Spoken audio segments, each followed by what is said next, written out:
نحمده ونصلي ونسلم على رسوله الكريم أما بعد فأعوذ بالله من الشيطان الرجيم بسم الله الرحمن الرحيم إن الذين يبايعونك إنما يبايعون الله يد الله فوق أيديهم صدق الله مولانا العظيم وصدق رسوله النبي الأمين الكريم بابا سے بلند درود شریف کا نذرانہ پیش کریں اللہم صل علی سیدنا مولانا محمد وعلى آلہ وصحبہ وبارک وسلم. حضرات گرامی، الحمدللہ اذکر فتن دور میں اس طرح کی محافل میں شریک ہونا اور اس طرح کی محافل میں شریک ہونے کا موقع ملنا یہ بہت بڑی سعادت مندی اور اللہ تعالیٰ کی رحمت ہے. اور اس طرح کی محافل نہ ہو، ایسا موقع نہ ہو تو پھر انسان یقیناً ہر طرف برائی کے دروازے کھلے ہیں اور ہر آدمی اپنے جیب میں موبائل فون لیے پھر رہا ہے تو بلا وجہ اپنے وقت کو برباد کرتے ہیں اور غلط رستوں پر چل پڑتے ہیں. تو اللہ تعالیٰ کا سب سے پہلے شکر ادا کریں کہ اس نے ہمیں اتنے سارے لوگوں میں سے چنا اور ہمیں یہ موقع دیا کہ ہم بیٹھ کر کوئی فالتو باتیں نہیں کر رہے بلکہ اللہ تعالیٰ کا، اس کے رسول کا ذکر کر رہے ہیں. تو ایسی محفل میں جانا سعادت ہوتی ہے. یہ مہینہ ہے ذو الحجہ کا. اس مہینے میں بہت سی اسلام کی اہم یادیں وابستہ ہیں. کچھ تو وہ اہم یادیں تھیں جن کا ہم ذکر کر چکے اور وہ موقع بھی گزر گیا، اس کو دوبارہ ذکر کرنا ابھی مقصد نہیں. ایک اور اس مہینے سے تعلق رکھنے والی بہت ہی اہم بات وہ ہے حضرت سیدنا خلیفہ ثالث سیدنا عثمان غنی رضی اللہ تعالیٰ عنہ، آپ کی شہادت بھی اسی مہینے میں ہوئی. تو بہت بڑا نام ہے، بہت بڑا ذکر ہے، لہذا ان کو یاد کرنا چاہیے. انہوں نے زندگی میں کیا کام کیے اس کا ذکر کرنا چاہیے. سورہ فتح میں اللہ تبارک و تعالیٰ نے ارشاد فرمایا، اے محبوب جو آپ کے ہاتھ پر بیعت کرتے ہیں دراصل وہ اللہ رب العالمین کے ساتھ بیعت کر رہے ہیں. تو نبی کے ہاتھ میں ہاتھ دینا ایسا ہی ہے جس نے اللہ تبارک و تعالیٰ کو ہاتھ دیا. اللہ تعالیٰ ہاتھ، پیر، چہرہ، آنکھ، ناک، کان ان سب سے پاک ہے، لیکن لوگوں کو سمجھانے کے لیے اس نے اس آیت کریمہ میں ذکر کیا کہ اللہ کا ہاتھ، ید اللہ. کیا فرمایا؟ ید کہتے ہیں ہاتھ کو، فرمایا اللہ کا ہاتھ. کیا اللہ کا ہاتھ ہو سکتا ہے؟ نہیں ہو سکتا، لیکن یہ بات سمجھانے کے لیے جیسے ہم کہتے ہیں یار اس پر بہت بڑا ہاتھ ہے، مطلب یہ ہے کہ پیچھے اس کے کوئی طاقت ہے. تو یہاں یہ مراد ہے، یعنی اللہ تبارک و تعالیٰ کا ہاتھ، یعنی اللہ کی سرپرستی. رب العالمین نے فرمایا فوق ایدیہم، ان کے ہاتھوں کے اوپر اللہ کا ہاتھ ہے. یہ واقعہ ہے صلح حدیبیہ کا. صلح حدیبیہ ایسے ہوئی کہ نبی کریم علیہ السلام نے جب مدینہ منورہ ہجرت کر لی تو مکے میں جو مسلمان تھے وہ سارے آ گئے. اب اکا دکا چند ایک مسلمان تھے جو چھپ کے وہاں پر رہ رہے تھے، باقی مسلمان مدینے میں تھے. لیکن اللہ کا گھر تو مکے میں ہے. جب بہت عرصہ ہو گزر گیا، تقریباً 7-8 سال کا عرصہ گزرا، تو نبی کریم علیہ السلام نے چاہا کہ چلو ہم جا کر کعبۃ اللہ کی زیارت کرتے ہیں اور حرم شریف کا عمرہ کرتے ہیں. تو صحابہ کرام کا ایک قافلہ حضور علیہ السلام کے ساتھ مکے کی طرف روانہ ہو گیا. لیکن مکے کے راستے میں ایک جگہ آتی ہے حدیبیہ. وہاں نبی کریم علیہ السلام نے پڑاؤ کیا اور فرمایا کہ ایک شخص کو بھیجتے ہیں پہلے مکے تاکہ وہاں وہ چلا جائے اور ان کو اطلاع کر دے. کیونکہ جب ایک ہجوم آتا ہے تو یہ خیال ہوگا کہ شاید کوئی حملہ کرنے آئے ہیں، اور مسلمانوں کی کوئی نیت حملہ کرنے کی نہیں تھی بلکہ صرف عمرہ کرنے کی تھی، لیکن وہاں پر غلط باتیں پھیلا دی گئیں کہ بھئی یہ آ رہے ہیں، کوئی حملہ نہ ہو جائے۔ اس دور میں بھی جاسوسی یہ سب چیزیں ہوتی تھیں۔ تو حضور علیہ السلام نے حضرت عثمان غنی رضی اللہ تعالیٰ عنہ کا انتخاب کیا کہ آپ تشریف لے جائیں اور وہاں پر جا کر بتائیے قریش کو کہ نبی کریم علیہ السلام اپنے صحابہ کے ساتھ مکہ مکرمہ عمرے کے لیے آنا چاہتے ہیں۔ جب وہاں پہنچے تو انہوں نے اجازت نہیں دی، اور حضرت عثمان غنی کیونکہ ان کے رشتہ دار بھی تھے اور بہت بڑا آپ کا نام تھا، he was one of the well known businessmen، تو انہوں نے کہا کہ آپ آ گئے ہیں تو آپ عمرہ کر لیجئے، آپ کو منع نہیں ہے، لیکن ان کو آنے کی اجازت نہیں ہے۔ حضرت عثمان غنی کا عشق دیکھے، انہوں نے کہا کہ جب میرے آقا دو عالم صلی اللہ علیہ وسلم یہاں نہیں تو میں بھی عمرہ نہیں کروں گا۔ یہ آپ کی محبت تھی۔ یہاں پر کچھ لوگوں نے یہ افواہ پھیلا دی، یہ افواہ پھیل گئی کہ حضرت عثمان غنی کا مرڈر ہو گیا، آپ کو قتل کر دیا گیا، شہید کر دیا گیا۔ تو نبی کریم علیہ السلام نے صحابہ کرام سے بیعت لی۔ جب سب نے ہاتھ پہ ہاتھ رکھا تو حضور کا ایک ہاتھ تھا نا، سب نے اس پر ہاتھ رکھتے گئے اور آپ بیعت لی، یعنی ایک پلیج لیا، ایک آپ نے عزم لیا کہ ہم یہ کریں گے، مختلف جو ہے ادھر نیتیں کی۔ نبی کریم علیہ السلام نے آخر میں ان سب کے ہاتھوں کے اوپر اپنا ہاتھ رکھ دیا اور فرمایا یہ عثمان کا ہاتھ ہے۔ تو سرکار علیہ السلام نے اپنے ہاتھ کو کس کا ہاتھ فرمایا؟ عثمان غنی کا۔ اب یہاں پر پھر کیا ہوا بعد میں وہ تفصیل ہے صلح حدیبیہ کی، میں اس پر نہیں جاتا، مجھے ذکر حضرت عثمان کا کرنا تھا۔ حضرت عثمان غنی رضی اللہ تعالیٰ عنہ ان لوگوں میں سے ہیں کہ جن کو اللہ تبارک و تعالیٰ نے شروع اسلام میں اسلام قبول کرنے کا موقع عطا فرمایا۔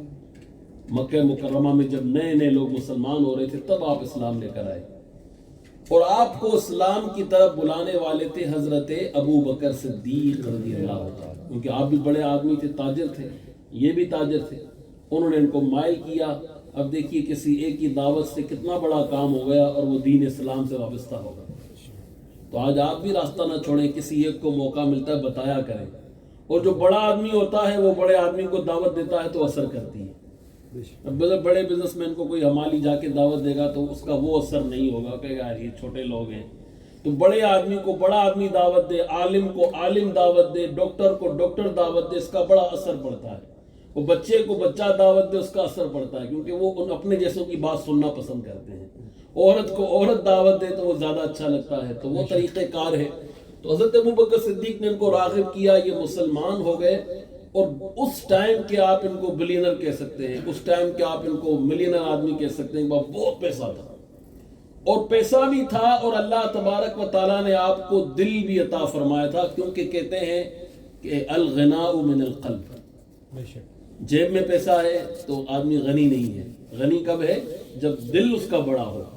تو کچھ لوگ ہوتے ہیں جن کا دل تو بہت بڑا ہوتا ہے مگر پیسے کم ہوتے ہیں، مگر دل بڑا ہوتا ہے، اللہ تعالیٰ ان سے محبت فرماتا ہے۔ اور کچھ ایسے ہوتے ہیں کہ جن کا دل بھی بڑا ہے، جن کی ماشاءاللہ رقم بھی بڑی ہے، تو آپ کو اللہ تعالیٰ نے وہ مقام دیا کہ دل بھی بہت بڑا تھا اور آپ کے پاس مال بھی بہت تھا، اور جو مال تھا آپ نے اللہ تعالیٰ کی راہ میں بہت خرچ کیا۔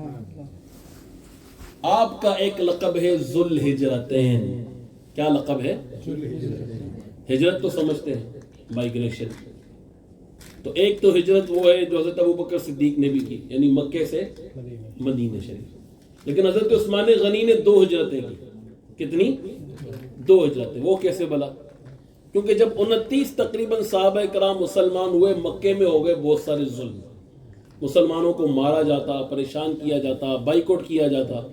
تو حضور علیہ السلام نے اپنے ماننے والوں کو، اپنے صحابہ کرام کو حکم دیا کہ تم یہاں سے دور چلے جاؤ، اور کشتی کے رستے، وہ لوگ سمندر کے رستے حبشہ جو آج کل ایتھوپیا ہے وہاں پر چلے گئے، اور وہاں جا کر ایک بادشاہ تھا نجاشی، اس کے پاس انہوں نے پناہ لی۔ وہ بڑا اچھا بادشاہ تھا، انہوں نے ان کو موقع دیا کہ آپ یہاں رہ سکتے ہیں، اور وہاں پر وہ رہے، اور اس نے کوئی تکلیف نہیں دی، بلکہ جب بہت عرصہ گزرنے کے بعد وہ واپس آئے تو اس حبشہ کے بادشاہ نے اپنے ساتھ ایک خاتون کو نبی کریم علیہ السلام کے لیے تحفے میں بھیجا، حضور نے ان سے نکاح فرمایا، اور پھر یہ بادشاہ نجاشی مسلمان ہو گئے، اور نبی کریم علیہ السلام نے ان کا نماز جنازہ غائبانہ ادا فرمایا۔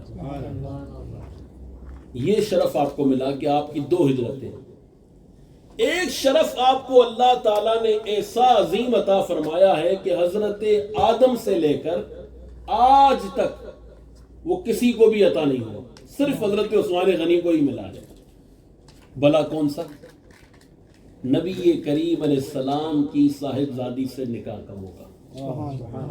حضور کی ایک صاحبزادی تھی رقیہ، نام ریپیٹ کیجئے، رقیہ سے آپ کا نکاح ہوا۔ سرکار کی صاحبزادیاں اور بھی تھیں، حضرت علی سے بھی نکاح ہوا جو سب سے آپ کی اہم صاحبزادی ہیں، سیدہ خاتون جنت رضی اللہ تعالیٰ عنہ۔ لیکن حضرت عثمان کو کیا فائدہ ہوا اور کیا فضیلت ملی جو کسی اور کو نہیں ملی؟ حضرت رقیہ اور ان کا نکاح ہوا، یہ ساتھ رہتے تھے، نبی کریم علیہ السلام ان کو بہت پسند فرماتے تھے۔ اور جب آپ کی بیٹی کا نکاح ہو جائے تو اس کا مطلب یہ نہیں کہ اس کا رشتہ آپ سے ختم ہو گیا۔ نبی کریم علیہ السلام نے ایک دن حضرت اسامہ بن زید کو کہا کہ جاؤ یہ سالن میری صاحبزادی کے گھر دے آؤ۔ حالانکہ بہت امیر تھے حضرت عثمان غنی، لیکن حضور اپنے گھر سے کھانے پینے کی چیزیں بھیجا کرتے تھے۔ تو جب وہ آئے، کھانا دے کر گئے، واپس آئے تو حضرت اسامہ چھوٹے سے تھے وہ، تو حضور نے فرمایا ذرا بتاؤ کیا دیکھا تم نے، کیا کر رہے تھے وہ دونوں؟ خوشی ہوئی سرکار کو، کہا وہ دونوں بیٹھ کے جھولے میں بیٹھے ہوئے تھے اور جھولا جھول رہے تھے۔ سرکار دو عالم صلی اللہ علیہ وسلم بڑے مسکرائے اور خوش ہوئے۔ تو اپنی بیٹی کی خوشخبری سن کر، اس کو اچھے حال میں دیکھ کر، یہ باپ کی خوشی ہوتی ہے، وہ سرکار دو عالم صلی اللہ علیہ وسلم بڑے خوش ہوئے۔ جنگ بدر کا موقع تھا، صحابہ کرام علیہم الرضوان سب کے سب جو ہے وہ جنگ کے لیے گئے تھے۔ حضرت رقیہ بہت بیمار ہو گئی، تو ان کی تعزیت کے لیے، ان کی عیادت کے لیے کوئی شخص ہونا چاہیے، تیمارداری کے لیے۔ تو حضرت عثمان غنی رضی اللہ تعالیٰ عنہ تشریف نہیں لے گئے جنگ بدر میں، اور آپ مدینہ منورہ میں ہی رہے۔ اور اسی دوران جب یہ جنگ پر تھے تو حضرت رقیہ کا انتقال بھی ہو گیا۔ یہاں پہ ایک اور بات بتانا چاہوں گا، آج کل کچھ لوگ ہوتے ہیں نا، کہتے ہیں یار چلو چلو جماعت میں چلو، 3 دن چلو، 40 دن چلو۔ آپ ان کو کہیں گے یار میری ماں بیمار ہے، کہیں گے ادھر چل کے دعا کرنا اپنی ماں کے لیے۔ اللہ کے بندے کیسی باتیں کر رہے ہو؟ شریعت تو یہ کہتی ہے کہ جنگ بدر سے زیادہ کوئی اہم موقع ہے جہاں مسلمانوں کو ضرورت ہو طاقت کی؟ صرف 313 مسلمان ہیں، 1000 کفار ہیں، اس سے زیادہ اہم موقع ہو سکتا ہے؟ اتنا اہم موقع، اور سرکار دو عالم صلی اللہ علیہ وسلم نے حضرت عثمان غنی کو فرمایا کہ تم میری اپنی جو ہے زوجہ کی حفاظت کرو، ان کی تیمارداری کرو۔ ان کو یہ موقع دیا کہ وہاں رہو، یہ نہیں کہا کہ ادھر چل کے دعا کرنا۔ یہ کون سی عقل ہے؟ حج کتنا بڑا موقع ہے، فرض ہو جائے اور انسان پر یہ مشکل آ جائے، تو ایسے حالات میں جب وہ نہیں جا سک رہا، صحت کا معاملہ ہے، تو حکم ہے کہ گھر میں بیٹھ جاؤ، بعد میں حج پر چلا جائے۔ اور آپ جو ہے اپنی دعوت کے لیے کہتے ہو کہ چھوڑ دو سب کچھ، اور ماں کو بھی چھوڑ دو، بھائی کو بھی چھوڑ دو، بیوی کو بھی چھوڑ دو، بچوں کو بھی چھوڑ دو، اور ہمارے ساتھ چلو، ہمارے ساتھ چلو، ہمارے ساتھ چلو۔ تو یہ دین کی تبلیغ نہیں ہے، یہ صرف جہالت ہے۔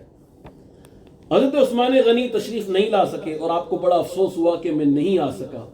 حضور علیہ السلام نے فرمایا عثمان، چونکہ تم ایک ویلڈ ریزن کی وجہ سے وہاں پر شریک نہیں ہوئے تھے، لہذا جو ثواب بدر میں شریک ہونے والے صحابہ کو ملا ہے تمہیں بھی ملا کرے گا۔ تو آپ بدر میں نہیں آئے، پھر بھی آپ بدری ہو گئے، پھر بھی آپ کا معاملہ ان جیسا ہو گیا، آپ کو ثواب ملتا رہے گا۔ حضرت عثمان غنی رضی اللہ تعالیٰ عنہ کو سرکار عالم صلی اللہ علیہ وسلم نے اپنی دوسری صاحبزادی، جن کا نام ہے ام کلثوم، ان سے بیعہ دیا، ان سے آپ کا نکاح ہوا۔ تو اس طرح کسی نبی کی 2 بیٹیاں ایک شخص کے نکاح میں نہیں ہیں۔ حضرت موسیٰ کا نکاح ہوا حضرت شعیب کی صاحبزادی سے، اسی طرح اور کئی لوگ ہیں جن کا نکاح ہوا انبیاء کرام کی صاحبزادیوں سے، لیکن حضرت عثمان واحد وہ شخص ہے پوری دنیا میں، حضرت آدم سے لے کر قیامت تک ایک ہی ایسی ہستی ہے جس کے نکاح میں نبی کی 2 بیٹیاں آئی ہیں۔ اتنا بڑا آپ کا مرتبہ، اور پھر اللہ کا کرنا ایسا ہوا کہ ان کا بھی انتقال ہو گیا۔ تو نبی کریم علیہ السلام نے بہت بڑی بات ارشاد فرمائی، فرمایا اے عثمان، اگر اس کے بعد میری کوئی اور بیٹی ہوتی تو میں وہ بھی تمہارے نکاح میں دے دیتا۔ اندازہ لگائیے کتنا بڑا مقام ہو۔ نبی کریم علیہ السلام فرماتے ہیں عثمان کا یہ مقام ہے تستحی منہ الملائکہ، کہ فرشتے بھی اس سے حیا کرتے ہیں۔ آپ بہت ہی شرمیلے تھے، بہت ہی شرمیلے تھے، کبھی آپ کا کپڑا ایسا نہیں کہ آپ کی پنڈلی بھی دکھ جائے، آپ جو ہے وہ بہت ہی باحیا تھے، آپ کی نگاہ انتہائی نیچی ہوتی تھی، وہ بہت باحیا تھے، اللہ تعالیٰ نے آپ کو بڑی شرم سے نوازا تھا، حیا سے نوازا تھا، اتنا آپ کا مقام تھا، وہ بڑے سخی تھے، بڑے غنی تھے۔ نبی کریم علیہ السلام نے ایک مرتبہ جب اعلان کیا مسجد نبوی کی تعمیر کا معاملہ تھا، حضور نے فرمایا کوئی ہے جو اس اللہ تبارک و تعالیٰ کے گھر کے لیے خیرات دے اور اللہ کی راہ میں خرچ کرے؟ حضرت عثمان نے کھڑے ہو کر اپنے 70 اونٹ نبی کریم علیہ السلام کی بارگاہ میں پیش کر دیے۔ ایک دوسرا موقع آیا، حضور نے پھر اعلان فرمایا، دوبارہ کھڑے ہوئے اور پھر پیشکش کر دی، پھر بڑا ہوا، پھر مال عطا فرما دیا۔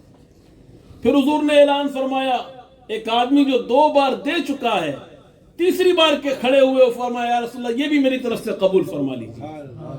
آپ علیہ السلام اتنے خوش ہوئے اور فرمایا عثمان آج کے بعد اگر کوئی نیک عمل نہ بھی کرے تو بھی اللہ تبارک و تعالیٰ نے اس کو جنت عطا فرما دی۔ اس حدیث کا مطلب یہ ہے کہ آج کے بعد مراد یہ ہے کہ فرض نماز کے علاوہ کوئی اور عمل نہ بھی کرے، یعنی زکوٰۃ جو فرض ہے وہ تو کرنے ہی کرنے، یہ نہیں کہ نماز چھوڑ دے، نماز کسی کو معاف نہیں ہے، حج کسی کو معاف نہیں ہے، روزہ کسی کو معاف نہیں ہے، یہ اعمال تو کرنے ہی کرنے، اس کے بعد کوئی ایکسٹرا عمل نہ کرے، کوئی نفلی کام نہ کرے تو بھی اللہ تبارک و تعالیٰ نے اس کو بخش دیا۔ حضرت عثمان عشرہ مبشرہ میں سے ہیں۔ عشرہ مبشرہ یعنی وہ 10 لوگ جن کو نبی کریم علیہ السلام نے دنیا میں جنت عطا فرما دی، یہ آپ کا مقام تھا۔ وہ بڑے اللہ تعالیٰ سے ڈرنے والے تھے، آپ کو اللہ تبارک و تعالیٰ کا بہت خوف تھا اور انتہائی عبادت گزار تھے۔ آقا دو عالم صلی اللہ علیہ وسلم کے قرب میں رہا کرتے تھے، نبی کریم علیہ السلام کے ساتھ بڑی آپ نے وفا کی اور بہت اپنا مال خرچ کیا۔ مسلمانوں کے پاس پینے کے لیے پانی نہیں تھا، آقا دو عالم صلی اللہ علیہ وسلم نے ایک کنواں تھا یہودی کا، تو وہ شخص جو ہے کنویں کو بیچ رہا تھا۔ اس کے بعد نبی کریم علیہ السلام نے جب اس کو لینے کے لیے معاملہ کیا، بات چیت کی، حضرت عثمان غنی تشریف لے آئے اور اپنا مال دیا اور اس کنویں کو خرید لیا۔ کنویں کا پانی کڑوا تھا، آقا دو عالم صلی اللہ علیہ وسلم نے اپنا لعاب دہن ڈالا اور وہ کنواں میٹھا ہو گیا۔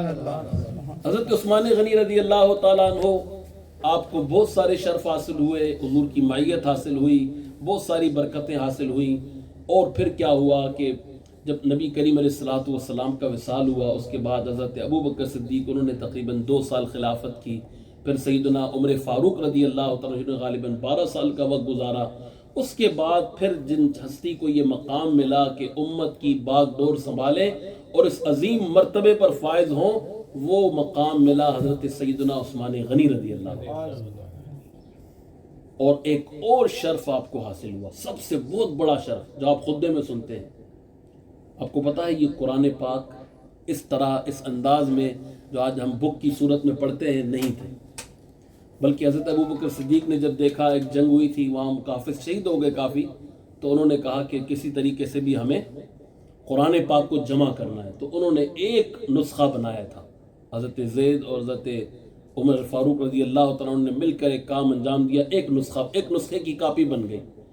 اب حضرت عثمان غنی رضی اللہ تعالیٰ عنہ نے کیا کیا کہ جہاں جہاں اسلام پھیلا، کیونکہ حضرت عمر کے دور میں اسلام بہت پھیل گیا، ایران تک، مصر تک، شام تک مسلمان ہی مسلمان، سورج غروب نہیں ہوتا تھا، اتنی بڑی ہماری سلطنت تھی۔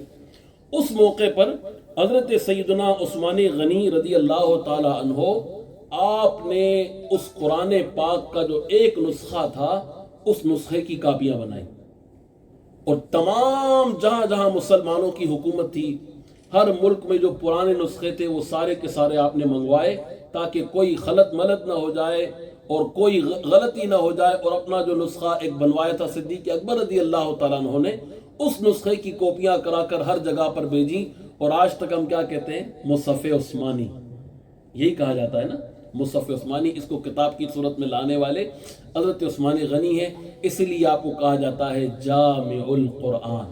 کیا کہا جاتا ہے؟ تو جامع القرآن حضرت سیدنا عثمان غنی رضی اللہ تعالیٰ عنہ کا یہ لقب ہے. اللہ تبارک و تعالیٰ نے آپ کو بہت سارے شرف سے نوازا. آپ نے نبی کریم علیہ الصلوۃ والسلام سے محبت کی. حضور سید عالم صلی اللہ علیہ وسلم کے داماد بننے کا شرف حاصل ہوا. آپ کی دو صاحبزادیاں سیدنا رقیہ رضی اللہ تعالیٰ عنہ، سیدتنا ام کلثوم رضی اللہ تعالیٰ عنہ، حضرت عثمان غنی رضی اللہ تعالیٰ عنہ کے نکاح میں آئیں. آپ کو یہ بڑا شرف حاصل ہوا. عشرہ مبشرہ آپ کو کہا گیا. یہ آپ کی فضیلت حاصل ہوئی. آپ کو حضور علیہ الصلوۃ والسلام کے ساتھ جنگوں میں جانے کا موقع ملا. آپ کو 2 مرتبہ ہجرت کرنے کا موقع ملا. حضرت سیدنا عثمان غنی رضی اللہ تعالیٰ عنہ کو اس کے علاوہ اور بے شمار موقع ملے نبی کریم صلی اللہ تعالیٰ علیہ وسلم کی قربت کے. خلیفہ ثالث بننے کے بعد آپ نے بہت اچھا وقت گزارا. پولیس کا سسٹم نہیں تھا پہلے مسلمانوں کا. حضرت عثمان غنی رضی اللہ تعالیٰ عنہ نے پولیس کا سسٹم بنایا اور پولیس آپ نے وہاں پر اپنے دور میں ایجاد کی اور بھی کافی سارے کام کیے. انشاءاللہ تبارک و تعالیٰ پھر کبھی موقع ملا تو اس کا ذکر کریں گے. اللہ تعالیٰ آپ کی روح کو درجات بلند عطا فرمائے. آپ جو ہے وہ جنت مدینہ منورہ میں ہی مدفون ہیں. رب تعالیٰ آپ کے بہت درجات بلند فرمائے، آپ کے مقام کو بلند فرمائے اور ہم سب کو ان کے طور طریقے پر چلنے کی توفیق عطا فرمائے.